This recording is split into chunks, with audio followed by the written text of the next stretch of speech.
পৃথিবীর একমাত্র প্রাণী পুরুষ হয়েও যারা সন্তানের জন্ম দেয়। আরও জানবো আরেকটি নতুন এপিসোডে আপনাদেরকে স্বাগত। আজ আমরা জানব বিশ্বের এমন এক পুরুষ প্রজাতির কথা যারা সন্তানের জন্ম দিতে সক্ষম। চলুন জেনে নেওয়া যাক। সন্তান গর্ভে ধারণ করা, জন্ম দেওয়ার ক্ষমতা একমাত্র নারীর আছে। প্রাণীকুলে সমস্ত নারীর এই ক্ষমতা পান জন্মগতভাবেই। এই কারণে মায়ের মর্যাদা দেওয়া হয় পৃথিবীতে সবার ওপরে। কিন্তু প্রকৃতি রহস্যময়, যা ভেদ করা মানুষের কাছে দুঃসাধ্য ব্যাপার।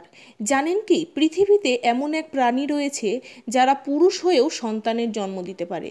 নির্দিষ্ট সময় পর্যন্ত মানুষ বা অন্যান্য প্রাণীর স্ত্রী প্রজাতি তার ছানাগুলিকে পেটের মধ্যে রাখে, তারপর দীর্ঘ প্রসব বেদনা সহ্য করে সন্তানের জন্ম দেয়। বেশ কিছু পাখি প্রজাতি রয়েছে যাদের ক্ষেত্রে ডিমে তা দেওয়া, তারপর ছানার জন্য খাবার সংগ্রহ করা, নিরাপত্তার দায়িত্ব পালন করে পুরুষরা। তবে পুরুষ প্রজাতির গর্ভে সন্তান ধারণ এক বিরল ঘটনা। প্রাণী জগতে একটি ক্ষেত্রে এই ধরনের ঘটনা দেখা যায়। একটি মৎস্য গোষ্ঠীর মধ্যে পুরুষরা গর্ভে সন্তান ধারণ করে। এরা মূলত সি হর্স এবং এই জাতীয় মৎস্য, যেমন পাইপফিশ ও সি ড্রাগন। এরা সবাই সামুদ্রিক প্রাণী, যারা বিশ্বের সামুদ্রিক অঞ্চলে কম বেশি এইসব প্রাণী দেখা যায়। এদের শরীরের গঠনও অনন্য। এই গঠনের কারণে শিশু ধারণ ও লালন পালনের দায়িত্ব নারীর কাছ থেকে পুরুষের কাছে স্থানান্তরিত হয়। স্ত্রী প্রাণীটি প্রথমে পুরুষ প্রাণীটির পেটে ডিম স্থানান্তর করে। এর মধ্যে সি হর্সের পেটে বিশেষ থলি আছে, যেখানে সে ডিমগুলিকে তা দিতে পারে। ডিমগুলি নিষিক্ত হয় পুরুষের দেহেই। নির্দিষ্ট সময় পর্যন্ত ডিমে তা দেয়।